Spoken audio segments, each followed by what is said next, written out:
खुलुमबाय गिबियावनो गोजोन फुंबिलिनि आंनि गोसो गोरबोनिफ्राय बरायनाय आरो हामलायनायखौ नोंथांमोननिसिम जासिहरग्रोनाय थाबाय। आसा खालामो बयबो मोजाङै दङ। नोंथांमोननि थाखाय आं मोनसे गोदान खौरां लानानै नुजाथिफैलायबाय। आसा खालामो नोंथांमोना खौरांखौ जोबजासिम खोनासंलांगोन। बिसायख'थियाव देरहाखांनायनि उनाव मैया बिहारनि गिबि मन्थ्रि महरै नितीश कुमारआ समायखिरा लाबाय।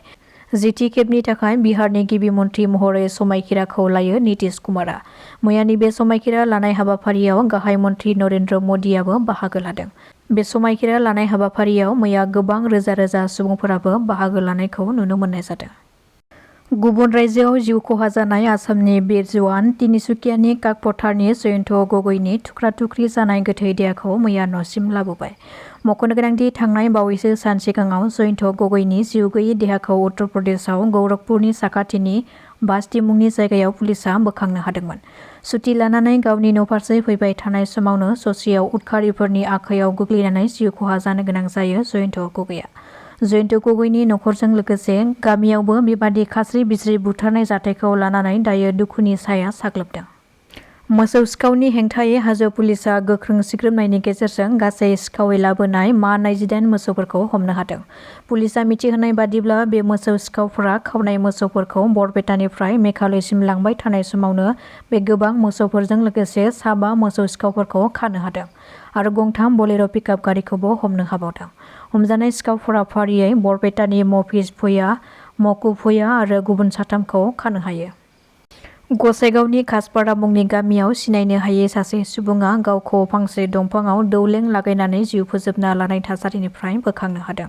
बे थैनाय सुबुंखौ सासे आइजोआ नुसननायनि उनावनो गावबुराजों लोगोसे गामिनि सुबुंफोरा थानायाव खौरां हरनायनि उनाव पुलिसआ जाथाय जानाय जायगायाव सहैयो आरो गोथैखौ बोखांहैयो। नाथाय थैनाय सुबुंनि सिनायथिखौ बबेनि मा मुं माब्रै थैखो ना सोरबा बुथारनानै दौलें लागायनानै दोनदों बेखौ दासिमबो रोखा जायाखै। जायगानि सुबुंफोरा फोरमायथिनाय बादिब्ला बे थैनाय सुबुंनि गोथै देहाखौ आदिबासि हारिनि जानो हागौ होननानै सन्देह खालामदों। कार्बि आंलं जिल्लानि देन्टाघाट 3 नं जांसिगुरि गामिनि गावराव बसुमतारी आरो बकलि बसुमतारीनि फिसाज्ला सोमदोन बसुमतारीया उड़िसायाव गोमानानै दङ। गोमानाय सुबुंखौ सोरबाफोर नुसनबायोब्ला जानबुं नम्बर 6003235127 बे नम्बराव फोरमायहरनो थाखाय खावलायहरदों नखरनि सोद्रोमाफ्रा। चिरां जिल्लानि सामथाइबारिनि राजा लामायाव गिख्रंथाव लामा जाब्रबथाय। गंसे साखा खबब्रै गारिया गारिखौ गोबारै सालायनानै सामलायनो हायिनि जाहोनाव लामा साखाथिनि फोथाराव बेलथायहैदों। जाब्रबथाय जानाय गारियाव सानै सेंग्रा आरो सासे सिख्ला दंमोन, नाथाय बे जाब्रबथायाव रावबो गोब्राब जोखोम जायाखै आरो जाब्रबथाय जानाय गारिखौ बेंटल ओनसोलनिनो होननानै सुलुंनिफ्राय मिथिनो मोननाय जादों। BTCनि मोन 39 बिफान सामलायनायाव गोनांथि जानाय बिथिंफोरखौ लानानै मैया मोनसे सावरायमेल जानानै थाङो।